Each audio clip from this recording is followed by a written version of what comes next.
ಕನ್ನಡಕ್ಕೆ ಹೋರಾಡು ಕನ್ನಡದ ಕಂದ, ಕನ್ನಡವ ಕಾಪಾಡು ನನ್ನ ಆನಂದ. ಜೋಗುಳದ ಹರಕೆ ಇದು ಮರೆಯದಿರು ಚಿನ್ನ, ಮರತೆಯಾದರೆ ಅಯ್ಯೋ ಮರತಂತೆ ನನ್ನ, ಮರತಂತೆ ನನ್ನ. ಪರಮ ಪೂಜ್ಯ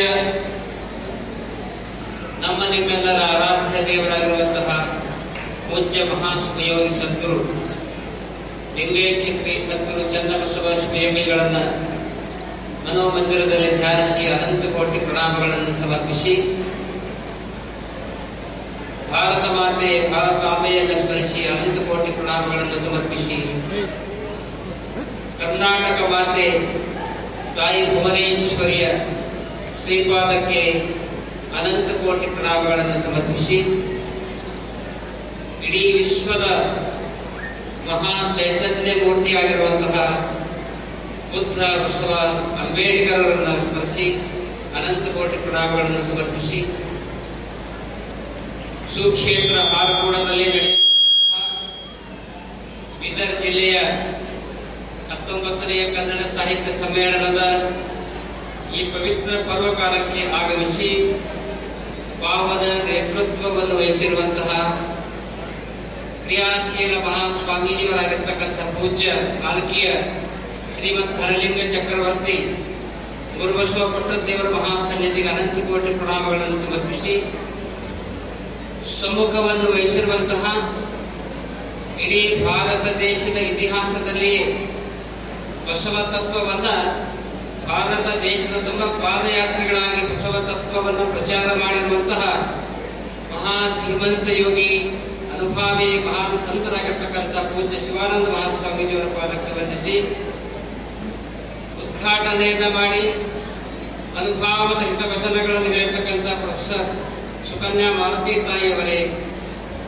ಕಾರ್ಯಕ್ರಮದ ಘನ ಅಧ್ಯಕ್ಷತೆಯನ್ನು ವಹಿಸಿ ಮತ್ತು ಸ್ವಾಗತ ಸಮಿತಿ ಅಧ್ಯಕ್ಷರಾಗಿ ತಮ್ಮ ಧೈರ್ಯದಿಂದ ಆತ್ಮದಿಂದ ಸಂಪೂರ್ಣ ಸಹಕಾರವನ್ನು ನೀಡಿರುವಂತಹ ಶ್ರೀ ಶರಣು ಸಲ್ಗರ್ ಶಾಸಕರವರೇ, ಸ್ವರ್ಣ ಸಂಚಿಕೆಯನ್ನು ಬಿಡುಗಡೆ ಮಾಡಿ ಹೋಗಿರುವಂತಹ ಕೇಂದ್ರ ಸಚಿವರಾದ ಭಗವಂತ ಖೂಬಾಲ್ ಅವರೇ, ಮತ್ತು ಯಾವತ್ತೂ ಆರ್ಕೋಡ್ ಮಠದ ಕಾರ್ಯಕ್ರಮಗಳಿಗೆ ಅತ್ಯಂತ ಭಕ್ತಿ ಶ್ರದ್ಧೆ ವಿಶ್ವಾಸದಿಂದ ಆಗಮಿಸಿ ತನು ಮನ ಧನದಿಂದ ಸೇವೆಯನ್ನ ಮಾಡುತ್ತಿರುವಂತಹ ಸನ್ಮಾನ್ಯ ಶಾಸಕರಾದ ಶ್ರೀ ರಾಜಶೇಖರ್ ಬಿ ಪಾಟೀಲ್ ರವರೇ, ಪರಿಷತ್ತಿನ ಧ್ವಜ ಹಸ್ತಾಂತರವನ್ನು ಮಾಡಿರ್ತಕ್ಕಂಥ ಶ್ರೀ ಸೋಮನಾಥ್ ಯಾಳ್ವಾರ್ ಅವರೇ, ವಿಶೇಷವಾಗಿ ಈ ಎಲ್ಲ ಸಮ್ಮೇಳನದ ಅಧ್ಯಕ್ಷರಾಗಿ ಬೌದ್ಧ ತತ್ವಾನುಯಾಯಿಗಳಾಗಿ ಬೌದ್ಧ ಧರ್ಮದ ಮೇಲೆ ಅನೇಕ ಮೌಲಿಕ ಗ್ರಂಥಗಳನ್ನು ಬರೆದು ಕನ್ನಡ ಸಾಹಿತ್ಯದ ಮಡಿಲಿಗೆ 32-35 ಗ್ರಂಥಗಳನ್ನು ಅರ್ಪಿಸಿರುವಂತಹ ಸನ್ಮಾನ್ಯ ಶ್ರೀ ಎಸ್.ಎಂ. ಜನ್ವಾಡ್ಕರ್ ಸರ್ ಅವರೇ, ಡಾಕ್ಟರ್ ಶೈಲೇಂದ್ರ ಗಲ್ದಾಳಿ ಅವರೇ, ಶ್ರೀ ಸಿದ್ದರಾಮಪ್ಪ ಮಾಶಿಮಾಡಿ ಅವರೇ, ರವೀಂದ್ರ ರೆಡ್ಡಿ ಮಾರಿ ಪಾಟೀಲ್ ಅವರೇ, ವಿಜಯಕುಮಾರ್ ದೇಗತಿಪ್ಪಿ ಅವರೇ, ಚನ್ಶೆಟ್ಟಿ ಅವರೇ, ವಿಶೇಷವಾಗಿ ಕೇಂದ್ರದ ಅಧ್ಯಕ್ಷರಾಗಿರ್ತಕ್ಕಂಥ ನಾಡೋಜ್ ಮಹೇಶ್ ಜೋಶಿ ಅವರನ್ನು ಕೂಡ ಈ ಸಂದರ್ಭದಲ್ಲಿ ಸ್ಮರಿಸಿ ಎಲ್ಲ ಕಾರ್ಯಕ್ರಮಗಳನ್ನು ಯಶಸ್ವಿಯಾಗಿ ನೆರವೇರಿಸಲು ತನು ಮನ ಧನದಿಂದ ತಮ್ಮ ದೇಹದಿಂದ ಅತ್ಯಂತ ಕ್ರಿಯಾಶೀಲರಾಗಿ ಕಾರ್ಯವನ್ನು ಮಾಡುತ್ತಿರುವಂತಹ ಶ್ರೀ ಎಸ್.ಎಂ. ಮನೋಹರ್ ಅವರೇ, ಸಿದ್ಧಲಿಂಗ್ ಚಿಂಚೋಳಿ ಅವರೇ, ನಾಗಭೂಷಣ್ ಮಾಮಡಿ ಅವರೇ, ಡಾಕ್ಟರ್ ಶಾಲಿವಾನ್ ಉಕ್ಕೇರಿ ಅವರೇ, ಚಾರ್ಜಲಿಂಗ್ ಮಠಪತಿ ಅವರೇ, ನಾಗರಾಜ್ ಹವಣ್ಣ ಅವರೇ, ಪ್ರಶಾಂತ್ ಮಠಪತಿ ಅವರೇ, ರಮೇಶ್ ಸಲ್ಗರ್ ಅವರೇ, ವಿಶೇಷವಾಗಿ ಈ ಎಲ್ಲ ಕಾರ್ಯಕ್ರಮಕ್ಕೆ ತಮ್ಮ ಎಲ್ಲ ಕಾರ್ಯಗಳಿಂದ ಬದಿಗಿರಿಸಿ ಬಸವ ಕಲ್ಯಾಣ ಗುಲ್ಬರ್ಗದಿಂದ ಆಗಮಿಸಿರುವಂತಹ ಎಲ್ಲ ಅನುಭಾವಿ ಸದ್ಭಕ್ತಾದಿಗಳೇ, ಕನ್ನಡಾಭಿಮಾನಿಗಳೇ, ಕಲಬುರಗಿಯ ಕನ್ನಡ ಸಾಹಿತ್ಯ ಪರಿಷತ್ತಿನ ಅಧ್ಯಕ್ಷರಾಗಿರ್ತಕ್ಕಂಥ ವಿಜಯಕುಮಾರ್ ದೇಗತಿಪ್ಪಿ ಅವರೇ, ರೇವನಾಯಕ್ ಮಿಳಮಗಿ ಅವರೇ, ಮೇಘರಾಜ್ ನಾಗರಾಳಿ ಅವರೇ, ರಾಜ್ಕುಮಾರ್ ಬಿರಾದರ್ ಅವರೇ, ಪತ್ರಿಕಾ ಬಂಧುಗಳೇ, ತಾಯಿಯರೇ, ಹಿರಿಯರೇ, ಮಾತೆಯರೇ, ಮಕ್ಕಳೇ, ನಿಮ್ಮೆಲ್ಲರ ಹೃದಯ ಮಂದಿರದಲ್ಲಿರ್ತಕ್ಕಂಥ ಪರಮಾತ್ಮನ ಶ್ರೀ ಚರಣಕ್ಕೆ ಶರಣಾರ್ಥಿಗಳು. ಇಂದಿನ ಅನುಭಾವಪೂರ್ಣವಾಗಿರುವಂತಹ ಈ ಕಾರ್ಯಕ್ರಮ ನೋಡಿದಾಗ ಮನಸ್ಸಿಗೆ ಅತ್ಯಾನಂದವಾಗಿದೆ. ಅನುಭಾವಿ ಕವಿ ಒಂದು ಕಡೆ ಬಹಳ ಚೆನ್ನಾಗಿ ಹೇಳ್ತಾ ಇದ್ದಾನೆ, ಬೇಡಯ್ಯ ನಮಗೆ ಅಮೃತದ ಹಸ್ತ, ಬೇಡಯ್ಯ ನಮಗೆ ಅಮೃತದ ಹಸ್ತ, ಬೇಕಯ್ಯ ನಮಗೆ ಕರ್ತವ್ಯದ ಹಸ್ತ, ಕರ್ತವ್ಯದ ಹಸ್ತ. ಬೇಡಯ್ಯ ನಮಗೆ ವಿದೇಶಿಗರ ಭಾಷೆ, ಬೇಕಯ್ಯ ನಮಗೆ ಕನ್ನಡಿಗರ ಭಾಷೆ. ಬೇಡಯ್ಯ ನಮಗೆ ಆಡಂಬರದ ಜನರು, ಬೇಕಯ್ಯ ನಮಗೆ ಹೃದಯವಂತ ಜನರು ಎನ್ನುವ ತತ್ವದಂತೆ ಇಡೀ ನಮ್ಮ ನಾಡಿನಲ್ಲಿ ಹೃದಯವಂತ ಮತ್ತು ಭಕ್ತಿವಂತ ಜನರು ಯಾರಾದರೂ ಇದ್ದರೆ ನಮ್ಮ ಕಲ್ಯಾಣ ಕರ್ನಾಟಕ ಭಾಗದ ಜನತೆ ಇರ್ತಾರೆ ಎನ್ನುವಂಥ ಮಾತನ್ನು ಬಹಳ ಪ್ರೀತಿಯಿಂದ ವಿಶ್ವಾಸದಿಂದ ಈ ಸಂದರ್ಭದಲ್ಲಿ ಹೇಳ್ತಾ ಇದ್ದೇನೆ. 2-3 ದಿವಸಗಳ ಪೂರ್ವದಲ್ಲಿ ನನಗೆ ಆಕಾಶವಾಣಿ ಕೇಳೋದು ಬಹಳ ಇಚ್ಛಾ. ಬೆಳಿಗ್ಗೆ 7 ಗಂಟೆಗೆ ಆಕಾಶವಾಣಿಯ ಬಟನ್ ಆನ್ ಮಾಡಿದಾಗ ಅಲ್ಲಿ ಮಹತ್ವದ ಒಂದು ಮಾತನ್ನು ಒಬ್ಬ ಅನುಭಾವಿ ಹೇಳಿದ್ರು. ಅವ್ರು ಯಾರಂದ್ರೆ ನಮ್ಮ ರಾಜ್ಯದ ಮುಖ್ಯಮಂತ್ರಿಗಳಾಗಿರ್ತಕ್ಕಂಥ ಬಸವರಾಜ ಬೊಮ್ಮಾಯಿ ಅವರು, ಅವರ ಒಪ್ಪೋರು ಎಸ್.ಆರ್. ಬೊಮ್ಮಾಯಿ ಕೂಡ ಹಾಕೊಂಡು ಬಂದಿದ್ದರು. ಬಸವರಾಜ ಬೊಮ್ಮಾಯಿ ಅವರು ಕನ್ನಡದ ಒಂದು ಕಾರ್ಯಕ್ರಮದಲ್ಲಿ ಭಾಗವಹಿಸಿ ಒಂದು ಅನುಭವದ ಮಾತನ್ನು ಅವರು ಹೇಳಿದ್ದಾರೆ. ನಮ್ಮ ಬಸವರಾಜ ಬೊಮ್ಮಾಯಿ ಅವರು ಏನ್ ಹೇಳಿದ್ದಾರಂದ್ರ, ಕನ್ನಡ ಸಾಹಿತ್ಯ ಸಮ್ಮೇಳನ ಇಂದು ಜಾಗೃತವಾಗಬೇಕಾದ್ರೆ ಕನ್ನಡ ಸಾಹಿತ್ಯ ಸಮ್ಮೇಳನಗಳು ಗಡಿ ಭಾಗದಲ್ಲಿ ಮತ್ತು ಗ್ರಾಮೀಣ ಭಾಗದಲ್ಲಿ ಆಗಬೇಕು ಎನ್ನುವಂತ ಆಶಯವನ್ನು ಅವರು ವ್ಯಕ್ತಪಡಿಸಿದರು. ಆದರೆ ಆ ಮಾತನ್ನೇ ಕೇಳಿ ನನಗೆ ಖುಷಿ ಆಯಿತು. ಒಬ್ಬ ಮುಖ್ಯಮಂತ್ರಿಯಾಗಿ ಗಡಿ ಭಾಗಕ್ಕೆ, ಕನ್ನಡ ಭಾಗಕ್ಕೆ, ಗಡಿ ನಾಡಿಗೆ ಮತ್ತು ಗ್ರಾಮೀಣ ಭಾಗಕ್ಕೆ ಮಹತ್ವ ಕೊಟ್ಟಿದ್ದಾರೆ ಅಂತ ತಿಳ್ಕೊಂಡು ಖುಷಿ ಆಯಿತು. ಅಷ್ಟೇ ಅಲ್ಲ, ಗಡಿ ಭಾಗದಲ್ಲಿ ಮತ್ತು ಪುಟ್ಟ ಗ್ರಾಮವಾಗಿರ್ತಕ್ಕಂಥ ಆರ್ಕೋಡ್ ಗ್ರಾಮದಲ್ಲಿ ಸಮ್ಮೇಳನವನ್ನು ಮಾಡಿರ್ತಕ್ಕಂಥ ಕೀರ್ತಿ ಯಾರಿಗೆ ಸಲ್ತಾ ಅಂದ್ರೆ ನಮ್ಮ ಸುರೇಶ್ ಚಂದ್ರಶೆಟ್ಟಿ ಅವರಿಗೆ ಸಲ್ತಾ ಇದೆ. ಅಂತ ಕ್ರಿಯಾಶೀಲ ಅಧ್ಯಕ್ಷರಾಗಿ ಅವರು ಕಾರ್ಯವನ್ನು ಮಾಡ್ತಾ ಇದ್ದಾರೆ. ಆ ದಿಶೆಯಲ್ಲಿ ನಿಮಗೆಲ್ಲ ಆಶ್ಚರ್ಯದ ಮಾತನ್ನು ಹೇಳಬೇಕಂದ್ರೆ, ಯಾಕೆಂದ್ರೆ ಬಹಳ ಜನರಿಗೆ ಗೊತ್ತಿರ್ಲಿಕ್ಕಿಲ್ಲ. ಒಂದು ಮಾತನ್ನು ವಿಚಾರ ಮಾಡಿ ನೋಡಿದಾಗ ಆರ್ಕೋಡದ ಮಣ್ಣಿನಲ್ಲಿ ಇಲ್ಲಿ ಎಂಥ ಶಕ್ತಿ ಇದೆ ಅಂದ್ರೆ, ಈ ಭಾಗದ ಮಣ್ಣಿನಲ್ಲಿ ಕನ್ನಡದ ಕಂಪು ಇವೆ, ಕನ್ನಡದ ಶ್ರೀಮಂತಿಕೆ ಇವೆ. ನಡೆದಂತಹ ಘಟನೆಯನ್ನು ಹೇಳ್ತಾ ಇದ್ದೀನಿ. 70 ವರ್ಷಗಳ ಪೂರ್ವದಲ್ಲಿ, 60 ವರ್ಷ ಅಷ್ಟೇ ಅಲ್ಲ, 70 ವರ್ಷಗಳ ಪೂರ್ವದಲ್ಲಿ ಈ ಭಾಗದಲ್ಲಿ ಬಾಳಿ ಬೆಳೆಗೆ ಹೋಗಿರ್ತಕ್ಕಂಥ ಆರಕೂಡದ ಸದ್ಗುರು ಚನ್ನಬಸವ ಶಿವಯೋಗಿಗಳವರು ಕೇವಲ ಪೂಜೆ, ಜಪ, ತಪ, ದಾಸೋಹ ಅಷ್ಟೇ ಮಾಡಲಿಲ್ಲ. ಆ ಸಂದರ್ಭದಲ್ಲಿ ಅನೇಕ ಕವಿಗಳನ್ನ, ಕಲಾವಿದರನ್ನ ಬರಮಾಡಿಕೊಂಡು ಅವರಿಂದ ಸಾಹಿತ್ಯವನ್ನ ಬೆಳೆಸಿದಂತ ಮಹಾಯೋಗಿ ಆರಕೂಡದ ಸದ್ಗುರು ಚನ್ನಬಸವ ಶಿವಯೋಗಿಗಳು. ಇಂದಿಗೂ ಕೂಡ ನೀವು ಕೇಳ್ತಾ ಇದ್ದೀರಿ, ಬಹಳ ಜನರಿಗೆ ಗೊತ್ತಿಲ್ಲ.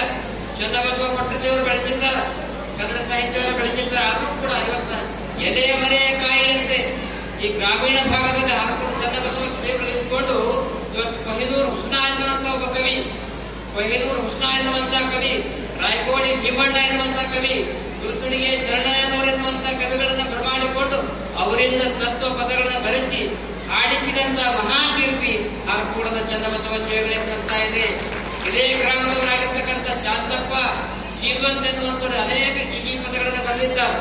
ನಮ್ಮ ನವೀಲಾಲ್ ಎನ್ನುವಂಥ ಗ್ರಂಥ ಪ್ರಕಟಣೆಯಾಗಿದೆ. ನನಗೆ ಬಹಳ ಆನಂದ ಅನಿಸ್ತಾ ಇದೆ. ಇವತ್ತಿನ ದಿವಸ 60 ವರ್ಷ ಆದರೂ ಕೂಡ 19 ಸಮ್ಮೇಳನ ಆದ ಮೇಲೆ ಈ 19ನೇ ಸಮ್ಮೇಳನದ ವೇದಿಕೆಗೆ ನಮ್ಮ ಸುರೇಶ್ ಚಂದ್ರಶೆಟ್ಟಿ ಅವರು ಪರಮ ಪೂಜ್ಯ ಆರಕೂಡದ ಚನ್ನಬಸವ ಶಿವಯೋಗಿಗಳ ವೇದಿಕೆ ಅಂತ ಇಟ್ಟಿದ್ದಾರಲ್ಲ, ಆ ಶಿವಯೋಗಿ ಆಶೀರ್ವಾದ ಕನ್ನಡ ಸಾಹಿತ್ಯದ ಮೇಲೆ ಸಾವಿರಾರು ವರ್ಷಗಳ ಪರ್ಯಂತರವಾಗಿ ಇರ್ತಾ ಇದೆ ಅನ್ನುವಂಥ ಮಾತನ್ನು ಈ ಸಂದರ್ಭದಲ್ಲಿ ಹೇಳ್ತಾ ಇದ್ದೀರಿ. ಇಂಥ ಪವಿತ್ರ ನಾಡು, ಪವಿತ್ರ ಜಲ ನಮ್ಮದು. ಒಂದು ಕಡೆ ಕನ್ನಡದ ಕವಿ, ಒಂದು ಕಡೆ ಬಹಳ ಚೆನ್ನಾಗಿ ಹೇಳ್ತಾ ಇದ್ದಾನೆ. ಕನ್ನಡದ ಮಹತಿಯ ಬಗ್ಗೆ ಆ ಕವಿ ಬಹಳ ಚಂದ ಹೇಳ್ತಾ ಇದ್ದಾನೆ. ಕನ್ನಡದ ಮಣ್ಣು ಅಲ್ಲ ಬರಿ ಮಣ್ಣು, ಕನ್ನಡದ ಮಣ್ಣು ಅಲ್ಲ ಬರಿ ಮಣ್ಣು, ನವನಿಧಿಯ ಒಂದು, ನವನಿಧಿಯ ಒಂದು. ಕನ್ನಡದ ಗಾಳಿ ಅಲ್ಲ ಬರಿ ಗಾಳಿ, ತಂಬೆಲರ ತಂಗಾಳಿ. ಕನ್ನಡದ ನೀರು ಅಲ್ಲ ಬರಿ ನೀರು, ಅದು ಹಾಲಿನ ಪನ್ನೀರು. ಕನ್ನಡದ ಬೆಂಕಿ ಅಲ್ಲ ಬರಿ ಬೆಂಕಿ, ಭವ ಸುಡುವ ಅಕ್ಕಿ. ಕನ್ನಡದ ಆತ್ಮ ಅಲ್ಲ ಬರಿ ಆತ್ಮ, ಆಧ್ಯಾತ್ಮದ ದಿವ್ಯಾತ್ಮ, ಆಧ್ಯಾತ್ಮದ ದಿವ್ಯಾತ್ಮ ಎನ್ನುವಂತ ಮಾತನ್ನ ಹೇಳ್ತಾ ಇದ್ದಾರೆ. ಅಂತಹ ಶಕ್ತಿ ಕನ್ನಡದಲ್ಲಿದೆ. ನಾವು ಹೆಮ್ಮೆ ಪಡಬೇಕು. ಕಲ್ಯಾಣ ಕರ್ನಾಟಕ ಭಾಗದವರಾಗ ಸರ್, ನಮ್ಮ ರಾಜಶೇಖರ ಪಾಟೀಲ್ ಸರ್ ಹೇಳ್ತಾ ಇದ್ದೀನಿ, ನಮ್ಮ ಮಹತಿ ಅಂತದ್ದು, ನಮ್ಮ ನಾಡಿನ ಮಹತಿ ಅಂತಂದ್ರ ಇಡೀ ಕನ್ನಡ ಸಾಹಿತ್ಯದ ಇತಿಹಾಸವನ್ನ ತೆಗೆದು ನೋಡಿದಾಗ, ಇಡೀ ಕನ್ನಡ ಸಾಹಿತ್ಯದ ಇತಿಹಾಸವನ್ನ ತೆಗೆದು ನೋಡಿದಾಗ, ವಿಚಾರ ಮಾಡಿ ನೋಡಿದಾಗ, ಇತಿಹಾಸವನ್ನು ನೋಡಿದಾಗ, ಕನ್ನಡದ ಮೊಟ್ಟ ಮೊದಲೇ ಗ್ರಂಥ, ಕನ್ನಡದ ಮೊಟ್ಟ ಮೊದಲೇ ಗ್ರಂಥ ಕವಿರಾಜಮಾರ್ಗ ಹುಟ್ಟಿದ್ದು ಮಾನ್ಯೇಶ್ವರ ಇದ್ರೆ ಬಳಕೇಳದಲ್ಲಿ ಅನ್ನುವಂತ ಮಾತನ್ನು ಯಾರು ಎಂದು ಬರೀಬಾರ್ದು. ನೃಪತುಂಗ ದೇವಾದ ಮತಮಪ್ಪ ಕವಿರಾಜ ಮಾರ್ಗದೋಳು. ನೃಪತುಂಗನ ಆಸ್ಥಾನದಲ್ಲಿ ಶ್ರೀ ವಿಜಯ ಎನ್ನುವಂತ ಕವಿ ಕನ್ನಡದ ಮೊಟ್ಟ ಮೊದಲನೇ ಗ್ರಂಥ ಇಡೀ ಜಗತ್ತಿಗೆ, ನಾಡಿಗೆ, ಕರ್ನಾಟಕಕ್ಕೆ ಕೊಟ್ಟ ಕೊಟ್ಟಿರ್ತಕ್ಕಂಥ ನಾಡು ನಮ್ಮ ಕಲ್ಯಾಣ ಕರ್ನಾಟಕದ ನಾಡು. ಅದಕ್ಕಾಗಿ ಹಾಡವರ್ಗಳು ಚಂದ್ರ ನಿಜದಿ ಕುರಿತೋದೇನು ಕಾವ್ಯ ಪ್ರಯೋಗ ಪರಿಣತ ಕಥೆಗಳು ಎನ್ನುವಂತ ಮಾತನ್ನು ಹೇಳ್ತಾ ಇದ್ದಾರೆ. ಯಾರದೇ ನಮ್ಮ ಭಾಗದ ಕವಿಗಳು ಅಭ್ಯಾಸ ಮಾಡಲಿಲ್ಲ, MA PhD ಅವರಿಗೆ ಹೋಗಲಿಲ್ಲ, ಆದ್ರೂ ಕೂಡ ಹಿರಿಯ ಸಾಹಿತಿಗಳಿಗಿಂತ ಹಿರಿದಾಗಿ ಕಾವ್ಯಗಳನ್ನು ರಚಿಸಿದ್ದಾರೆ. ಇಲ್ಲಿ ನಾಗಣ್ಣ ಬಿರಾದಾರ ತಿರುಗಾಪುರದ ಒಬ್ಬ ಕವಿ, ಅವನಿಗೆ ಅಕ್ಷರ ಬರ್ಲಿಕ್ಕೆ ಬರ್ತಿದ್ರು, ಅಕ್ಷರ ಬರ್ಲಿಕ್ಕೆ ಆತ ಅದೇ ಕೃತಿಗಳನ್ನ ಬರೆದಿದ್ದಾನೆ, ಮುದ್ದೆಯವರ ಪದ್ಯಗಳನ್ನ ಬರೆದಿದ್ದಾನೆ. ಅಂತ ಅನುಭಾವಿ ಕವಿಗಳು ನಮ್ಮ ನಾಡಿನಲ್ಲಿ ಬಾಳೆಗಳಿಗೆ ಹೋಗಿದ್ದಾರೆ ಎನ್ನುವಂತ ಮಾತನ್ನ ಈ ಸಂದರ್ಭದಲ್ಲಿ ಹೇಳ್ತಾ ಇದ್ದೇನೆ. ಕನ್ನಡದ ಒಂದು ಸಂಸ್ಕಾರ, ಕನ್ನಡದ ಒಂದು ಸಂಸ್ಕೃತಿ, ಅದರಲ್ಲಿ ಎಂಥ ಒಂದು ಶಕ್ತಿ ಇದೆ ಅಂತಂದ್ರೆ ಒಂದು ಸಣ್ಣ ಉದಾಹರಣೆ ಹೇಳ್ತಾ ಇದ್ದೇನೆ. ಒಂದು ಸಲ 5-6 ಜನ ಹೆಣ್ಣು ಮಕ್ಕಳು ಹಳ್ಳಕ್ಕೆ ಹೋಗಿ ತಲೆ ಮ್ಯಾಗ ಬಟ್ಟಿ ಹೊತ್ಕೊಂಡು, ಎಲ್ಲಾ ಬಟ್ಟಿ ಹೊತ್ಕೊಂಡು ಬಟ್ಟಿ ಒಗೆದು ಬಟ್ಟಿ ತೊಳೆದು ಬಟ್ಟಿ ಒಗೆದು ರೋಡಿನ ಮೇಲೆ ಬರ್ತಾ ಇದ್ರು 5-6 ಜನ ಹೆಣ್ಮಕ್ಳು. ಆ ಸಂದರ್ಭದಲ್ಲಿ ಶ್ರೀಮಂತರಿದ್ರು, ಅದನ್ನು ಬಡವರಿದ್ದರು, ಸಾಮಾನ್ಯ ವ್ಯಕ್ತಿಗಳಿದ್ರು. ಹೆಣ್ಣು ಮಕ್ಕಳು ಬರ್ತಕ್ಕಂಥ ಸಂದರ್ಭದಲ್ಲಿ ಎದುರುಗಡೆ 5-6 ಹುಡುಗರು ಬಂದರು. 5-6 ಹುಡುಗರು ಬಂದಾಗ ಬಹಳ ಲಕ್ಷ ಕೇಳಿದ್ರು. ಮೊದಲನೇ ಹುಡುಗ ಬಂದಾಗ ಒಬ್ಬ ಶ್ರೀಮಂತ ತಾಯಿ ಕೈದಾಗ ಪಾಟ್ಲಿ ಹಾಕಿರ್ತಾ ಇದ್ದಾಳ. ಆಕೆ ಹೇಳ್ತಾ ಇದ್ದಾಳ, ಇಲ್ಲ ನನ್ನ ಮಗನಿಗೆ ಇಂಗ್ಲಿಷ್ ಮೀಡಿಯಂ ಶಾಲೆಗೆ ಹಾಕಿದ್ದ, ನನ್ನ ಮಗನಿಗ ಇಂಗ್ಲಿಷ್ ಮೀಡಿಯಂ ಶಾಲೆಗೆ ಹಾಕಿದ. ಈಗ ಎಲ್ಲರೂ ಬಹಳ ಖುಷಿ ಪಡ್ತಾರ. ಮತ್ತೆ ಎರಡನೇದಾಗಿ ಒಬ್ಬ ಹುಡುಗ ಬರ್ತಾ ಇದ್ದಾನ, ಅಕ್ಕಿ ಹೇಳ್ತಾ ಇದ್ದಾಳ, ಅಕ್ಕಿ ಕೊಳ್ಳಾಗ ಬಹಳ ಆಭರಣಗಳು ಹಾಕಿದ್ರು, ಅಕ್ಕಿನಾಗೆಲ್ಲ ಡಾಬಾ ಹಾಕಿದ್ರು, ಸುಂದರವಾಗಿರ್ತಕ್ಕಂಥ ಆಭರಣಗಳು ಹಾಕಿದ್ರು, 25 ತೊಲೆ ಬಂಗಾರ ಹಾಕಿಡ್ರಿ. ಆಕೆ ಹೇಳ್ತಾ ಇದ್ದ ಹೆಣ್ಮಗಳು, ನನ್ನ ಮಗನಿಗ CBS ಶಾಲೆಗೆ ಹಾಕಿದ್ರು, ಕಲಬುರಗಿದಾಗ CBS ಶಾಲೆಗೆ. ಆ ಹುಡುಗರು ಬರ್ತಾನ, ನೋಡ್ತಾನ, ಹಂಗೆ ಹೋಗ್ಬಿಡ್ತಾರ. 2 ಹುಡುಗರು ಹೋಗ್ಬಿಡ್ತಾರ. 3ನೇ ಹುಡುಗ ಬರ್ತಾ ಇದ್ದಾನ, ಚಿಕ್ಕ ತಾಯಿ, ಬಡಕರ ದೇಹದ ತಾಯಿ, ಹರಿದಿರ್ತಕ್ಕಂಥ ಸೀರೆ, ಹರಕು ಬಟ್ಟೆ ಹುಟ್ಟಿರ್ತಕ್ಕಂಥ ತಾಯಿ ಹೇಳ್ತಾ ಇದ್ದಾಳ, ಈತ ನನ್ನ ಮಗ ಸರ್ಕಾರಿ ಕನ್ನಡ ಶಾಲೆಗೆ ಹಾಕಿದೆ ಅಂತ ಹೇಳಿದಾಗ ಅಲ್ಲಿ ಏನ್ ನಡೀತಿ ಘಟನೆ ಅಂದ್ರೆ, ಆ ಹುಡುಗ ನೇರವಾಗಿ ಇಂಗ್ಲಿಷ್ ಮೀಡಿಯಂ ಕಲಿಸಿರ್ತಕ್ಕಂಥ ಹುಡುಗರು ಹಾಗೆ ಹೋಗ್ಬಿಟ್ರು. ಕನ್ನಡ ಮಾಧ್ಯಮದಲ್ಲಿರ್ತಕ್ಕಂಥ ಹುಡುಗ ಹಾಗೇನು ಮಾಡಿ ನೇರವಾಗಿ ಬಂದು ತಾಯಿ ಪಾದಕ್ಕೆ ನಮಸ್ಕಾರ ಮಾಡಿ ಆಕೆಯ ಬಟ್ಟೆಯನ್ನು ತಲೆಮ್ಯಾಗ ಹೊತ್ಕೊಂಡು ಮನೆಗೆ ಬಂದ ಅನ್ನುವಂಥ ಸಂಸ್ಕೃತಿ ಕನ್ನಡ ನಾಡಿನ ಸಂಸ್ಕೃತಿಯಲ್ಲಿದೆ, ಕನ್ನಡ ನಾಡಿನ ಶಾಲೆಯಲ್ಲಿದೆ. ಇವತ್ತು ಏನಾದರೂ IAS ಆಫೀಸರ್ ಆಗಬೇಕಾದ್ರೆ, ದೊಡ್ಡ ವ್ಯಕ್ತಿಗಳಾಗಬೇಕಾದ್ರೆ ಅವ್ರು ಯಾರೋ ಇಂಗ್ಲಿಷ್ ಮೀಡಿಯಂದಲ್ಲಿ ಕಲ್ತಿಲ್ಲ, ಅವ್ರು ಯಾರೋ ಕನ್ನಡ ಮಾಧ್ಯಮದಲ್ಲೇ ಕಲ್ತಾ ಇದ್ದಾರೆ. ಅದಕ್ಕಾಗಿ ಕನ್ನಡದ ಸಂಸ್ಕೃತಿ, ಕನ್ನಡದ ಸಂಸ್ಕಾರ ನಮಗೆ ಬಂದಾಗ ಮಾತ್ರ ನಮ್ಮ ಜೀವನ ಸಾರ್ಥಕತೆ ಆಗ್ತಾ ಇದೆ ಎನ್ನುವಂತ ಮಾತನ್ನ ಈ ಸಂದರ್ಭದಲ್ಲಿ ಹೇಳಿ, ನಮ್ಮ ನಾಡಿನ ಸಂಸ್ಕೃತಿ, ನಮ್ಮ ದೇಶದ ಸಂಸ್ಕೃತಿ ಎಂಥದಂತ ತಿಳ್ಕೊಂಡು ಕೇಳಿದಾಗ, ಸ್ವಾಮಿ ವಿವೇಕಾನಂದರ ಪರದೇಶಕ್ಕೆ ಹೋದಾಗ ನಿಮ್ಮ ದೇಶ ಬಹಳ ಶ್ರೇಷ್ಠ ಅಂತ ಹೇಳಿದ ವಿವೇಕಾನಂದರೆ, ಯಾಕೆ ನಿಮ್ಮ ದೇಶ ಶ್ರೇಷ್ಠ ಅಂತ ತಿಳ್ಕೊಂಡು ಕೇಳಿದಾಗ ಸ್ವಾಮಿ ವಿವೇಕಾನಂದರು ಒಂದೇ ಒಂದು ಮಾತನ್ನು ಹೇಳ್ತಾ ಇದ್ದಾರೆ, ನೋಡಪ್ಪ, ನಿಮ್ಮ ದೇಶದಲ್ಲಿ ನೀವು ದೇವರಿಗಿಂತಲೂ ಕೂಡ ನಿಮ್ಮ ದೇಹವನ್ನ ಪ್ರೀತಿ ಮಾಡ್ತೀರಿ. ಪರದೇಶದಾಗ ದೇವರಿಗಿಂತಲೂ ಕೂಡ ನಿಮ್ಮ ದೇಹವನ್ನ ಪ್ರೀತಿ ಮಾಡುವಂತ ದೇಶ ನಿಮ್ಮದು. ಆದರೆ ನಮ್ಮ ಭಾರತ ದೇಶ, ನಮ್ಮ ಕರ್ನಾಟಕ ರಾಜ್ಯ ತಮ್ಮ ದೇಹಕ್ಕಿಂತಲೂ ಕೂಡ ದೇವರನ್ನ, ಧರ್ಮವನ್ನ, ಸಂಸ್ಕೃತಿಯನ್ನ ಪೂಜಿಸುವಂತಹ ದೇಶ ಅದು ನಮ್ಮ ಭಾರತ ದೇಶ, ಕರ್ನಾಟಕ ರಾಜ್ಯ ಎನ್ನುವಂತ ಮಾತನ್ನು ಸ್ವಾಮಿ ವಿವೇಕಾನಂದ ಅನುಭವದ ಮಾತುಗಳನ್ನು ಹೇಳ್ತಾ ಇದ್ದಾರೆ. ಆ ದಿಶೆಯಲ್ಲಿ ಅಂತಹ ಒಂದು ಅದ್ಭುತವಾಗಿರ್ತಕ್ಕಂಥ ಶಕ್ತಿ ಕನ್ನಡ ನಾಡಿನಲ್ಲಿ, ಕನ್ನಡ ಸಂಸ್ಕೃತಿಯಲ್ಲಿದೆ ಎನ್ನುವಂತ ಮಾತನ್ನ ಈ ಸಂದರ್ಭದಲ್ಲಿ ಹೇಳಿ, ಕೊನೆಯದಾಗಿ ಒಂದು ಮಾತನ್ನು ಹೇಳ್ತಾ ಇದ್ದೀನಿ. ನಮ್ಮ ನಾಡಿನಲ್ಲಿ ಚಪ್ಪು ಸಾಹಿತ್ಯ, ರಗಳೆಯ ಸಾಹಿತ್ಯ, ಷಟ್ಪದಿ ಸಾಹಿತ್ಯ, ವಚನ ಸಾಹಿತ್ಯ, ದಾಸ ಸಾಹಿತ್ಯ, ವಿಶೇಷವಾಗಿ ಜಾನಪದ ಸಾಹಿತ್ಯದ ಶಕ್ತಿ ಹಾಗಂದ್ರೆ ಮನಸ್ಸನ್ನ ಅರಿಸ್ತಕ್ಕಂಥ ಸಾಹಿತ್ಯ ಯಾವುದಾದ್ರೂ ಕನ್ನಡ ನಾಡಿನಲ್ಲಿದ್ರ ಅದು ಜಾನಪದ ಸಾಹಿತ್ಯ.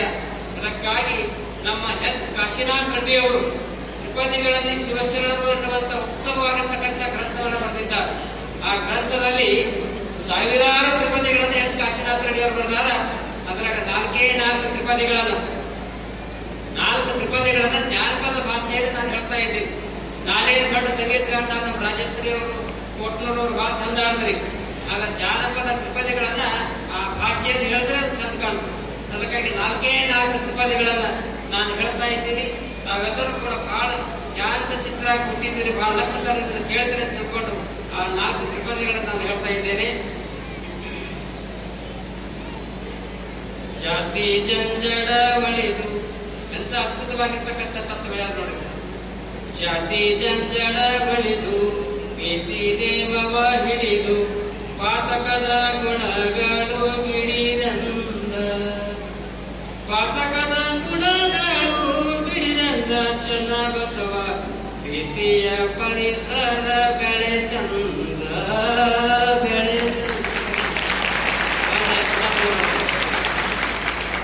ನಗುತ್ತ ಹೇಳಿರಿ ಅಂತ ಚಂದ ಹೇಳರು ಆಗಿರ್ಬೇಕು ಜನ ನಗುತ್ತ ಹೇಳಿರಿ ನಗುತ್ತ ದುಡಿಯಿರಿ ನಗುತ್ತ ಕಾಲ ಕಳೆಯಿರಿ ನಗುತ್ತ ಕಾಲ ಕಳೆಯಿರಿ ಚನ್ನ ಬಸವ ನಗುವೆ ಸ್ವರ್ಗದ ಬಾಗಿಲ ಬೆಳೆಯಿದ್ದ ಪದ ಚಂದ ಬೆಳೆಯಿದ್ದ ಪದ ಚಂದ ಬಳ್ಳಿಗೆ ಗಿಡ ಚಂದ ಬೆಳದಿಂಗಳು ಊಟ ಬದು ಚಂದ ಬೆಳದಿಂಗಳು ಊಟ ಬದು ಚಂದ ಚಂದ ಬಸವ ಬಲ್ಲವನ ಮಾತು ಅತಿ ಚಂದೋ ಅತಿ ಬಸವ ಮುಕ್ತಿಯ ಬೀಜ ಬಸವ ಮುಕ್ತಿಯ ಬೀಜ ಬಸವ ಭಕ್ತಿಯ ಬಿತೇಜ ಬಸವ ಕಾಯಕದ ಗುರು ಬೀಜ ಬಸವ ಕಾಯಕದ ಗುರು ಬೀಜ ಶಿವ ಬತಕೆ ಬಸವ ಓಂಕಾರ ಶಿವನಾಮ ಅದ್ಭುತವಾಗಿರ್ತಕ್ಕಂಥ ಸಾಹಿತ್ಯ ಜಾನಪದ ಸಾಹಿತ್ಯದಲ್ಲಿದೆ. ತಾವೆಲ್ಲರೂ ಕೂಡ ಅನೇಕ ಹಂತಿ ಪದಗಳ ಮುಖಾಂತರವಾಗಿ ಅನೇಕ ರೀತಿಯಲ್ಲಿ ತಾವೆಲ್ಲ ಕೂಡ ಹಾಡ್ತಾ ಇದ್ದೀರಿ. ಅನೇಕ ಅನುಭವಗಳು ಈ ಕಾರ್ಯಕ್ರಮದಲ್ಲಿ ಭಾಗಿಯಾಗಿದ್ದೀರಿ. ಈ ಕಾರ್ಯಕ್ರಮದಲ್ಲಿ ಭಾರತೀಯ ಶ್ರೀಗಳು, ಕುರ್ಸೂರು ಶ್ರೀಗಳವರು, ಸುಕನ್ಯಾ ಮಾರುತಿಯವರು, ಶರಣು ಸರ್ಕಾರವರು ವಿಶೇಷವಾಗಿ ಮತ್ತು ಸಲಹೆಯನ್ನು ನೀಡಿದ್ದಾರೆ. ಭಗವಂತ ಗೋಪಾಲ್ ಅವರು, ರಾಜಶೇಖರ್ ಪಾಟೀಲ್ ಅವರು, ನನಗೆ ಬಹಳ ಖುಷಿ ಆಗ್ತದೆ. 19 ವರ್ಷಗಳ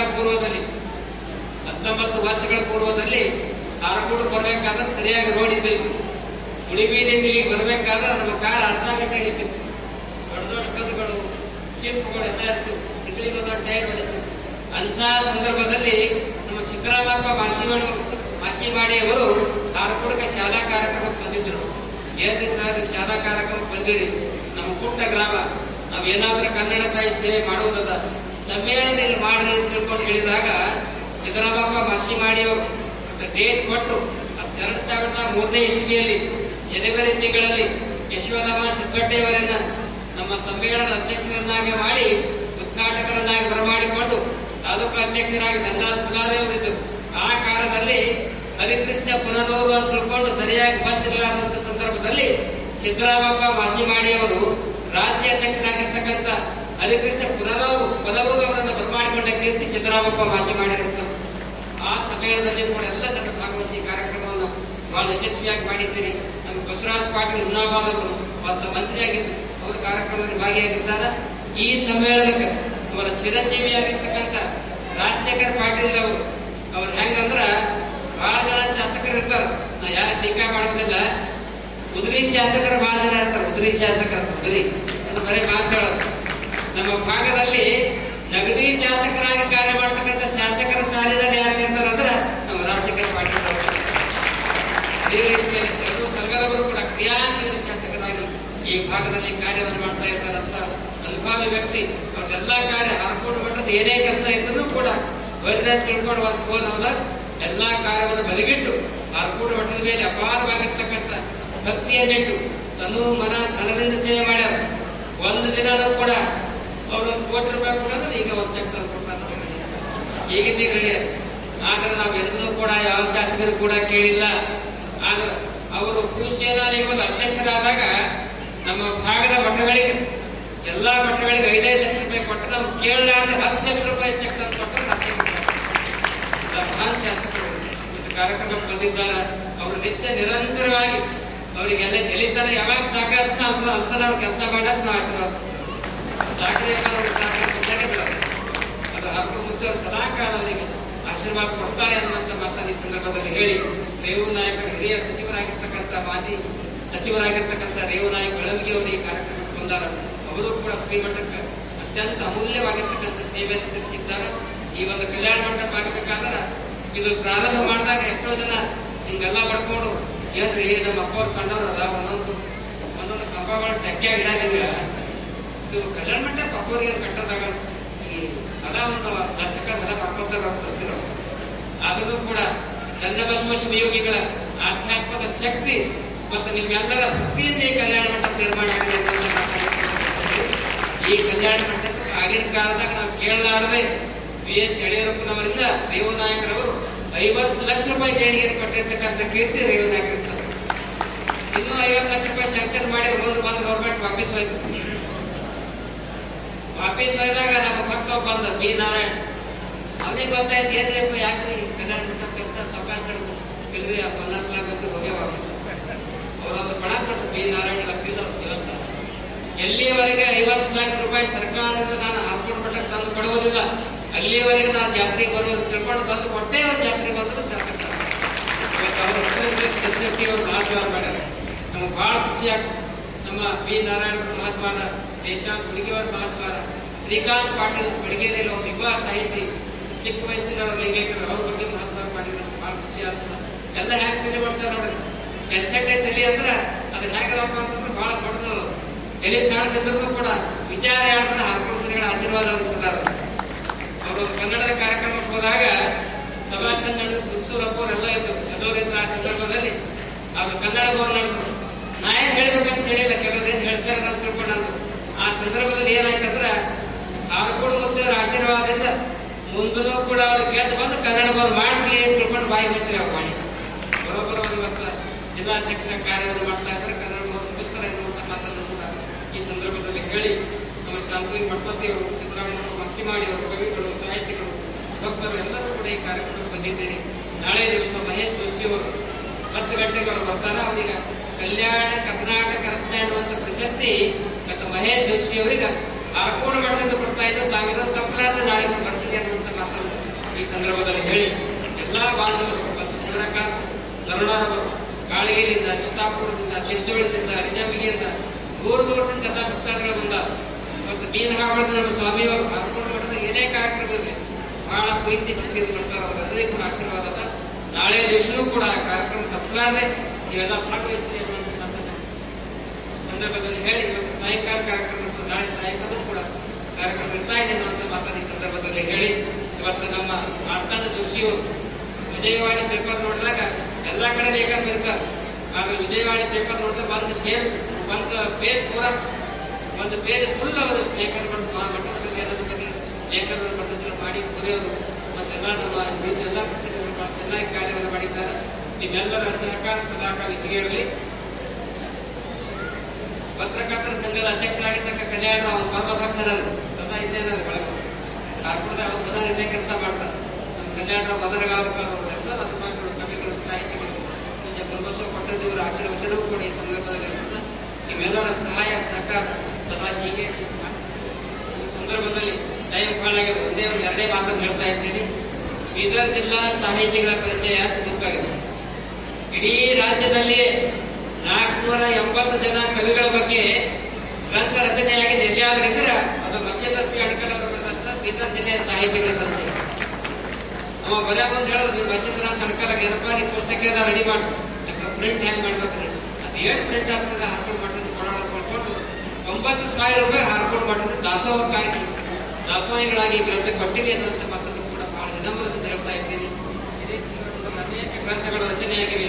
ನನ್ನಜ್ಜಿ ಎನ್ನುವಂಥ ಒಬ್ಬ ಗ್ರಂಥ ರೂಪಾ ಪಾಟೀಲ್ ಅವರು ಬರೆದಿದ್ದಾರೆ. ಪ್ರೇಮದಿ ಮೌನದ ಮಾತು ಎನ್ನುವಂಥ ಒಂದು ಗ್ರಂಥವನ್ನು ವನ ಸಂಕಟ ಬಡಮನಿಯವರು ಬರೆದಿದ್ದಾರೆ. ಅನೇಕ ಕವಿಗಳ ಗ್ರಂಥಗಳು ಕೂಡ ಈ ಗ್ರಂಥದಲ್ಲಿ ಸಾಹಿತ್ಯಗಳ ಬಿಡುಗಡೆಯಾಗಿವೆ. ನಿಮ್ಮೆಲ್ಲರಿಗೂ ಕೂಡ ಸದಾಕಾಲ ಆಶೀರ್ವಾದ ಇರಲಿ. ಕೊನೆಯದಾಗಿ ಒಂದು ಮಾತು ಏನಂದ್ರೆ, ನೀವೆಲ್ಲ ಥೇರಿಗೆ ಬಂದಿರಿ, ಹಾಕ್ಬಿಟ್ಟು ಥೇರಿಗೆ ಏನು ಚರ್ಚೆಟ್ಟಿಯವರೇ ಎಲ್ಲರೂ ಥೇರಿಗೆ ಬಂದಾರೆ. ಎಷ್ಟು ವರ್ಷ ಅಂದ್ರೆ 25 ವರ್ಷ, 50 ವರ್ಷ, 60 ವರ್ಷ, 70 ವರ್ಷದಿಂದ ಬಂದಾರ. 70 ವರ್ಷದಿಂದ ಥೇರಿಗೆ ಬಂದಿದ್ದು ಏನು ಫಲ ಸಿಗ್ತಾ ಇದೆಯಲ್ಲ, ಅದ್ರ 10 ಪಟ್ಟು ಫಲ ಈ ಸಾಹಿತ್ಯ ಸಮ್ಮೇಳನದಿಂದ ನಿಮಗೆ ಸಿಗ್ತಾ ಇದೆ ಅಂತ ಮಾತಾಡ್ತಾರೆ ಹೇಳಿ. ಹೆಣ್ಮಕ್ಳು ಹೋರಿ ಇವತ್ತು ಕಾರ್ಯಕ್ರಮಗಳ ಸಂಜೆಗೆ ಮನೆಗೆ ಕುಂತು ರೊಟ್ಟಿ ಮಾಡ್ಬೇಕು. ಇವತ್ತು ಸಂಜೆಗೂ ಬರ್ರಿ, ನಾಳೆಗೆ ಮಧ್ಯಾಹ್ನಕ್ಕದ, ನಾಳೆಗೆ ಸಾಯಂಕಾಲದ 2 ದಿನ ಇದು ಹಾರ್ಕೋಡು ಜಾತ್ರೆಗೆ ಶ್ರೇಷ್ಠ ಜಾತ್ರೆ ಅಂತ ತಿಳ್ಕೊಂಡು ನಾವೆಲ್ಲ ಬರಬೇಕು ಎನ್ನುವಂಥ ಮಾತನ್ನು ಈ ಸಂದರ್ಭದಲ್ಲಿ ಹೇಳಿ 2 ಮಾತುಗಳನ್ನು ಮುಗಿಸ್ತಾ ಇದ್ದೀನಿ. ಪೂಜ್ಯ ಪಾದಗಳಲ್ಲಿ ಅನಂತ 1000 ಕೋಟಿ ಪ್ರಣಾಮಗಳು. ನಿಜವಾಗ್ಲೂ ಅವರು ಸಾಹಿತ್ಯ ಮತ್ತು ಸಂಗೀತದ ರಸದೌತಣವನ್ನು ನಾವೆಲ್ಲರಿಗೂ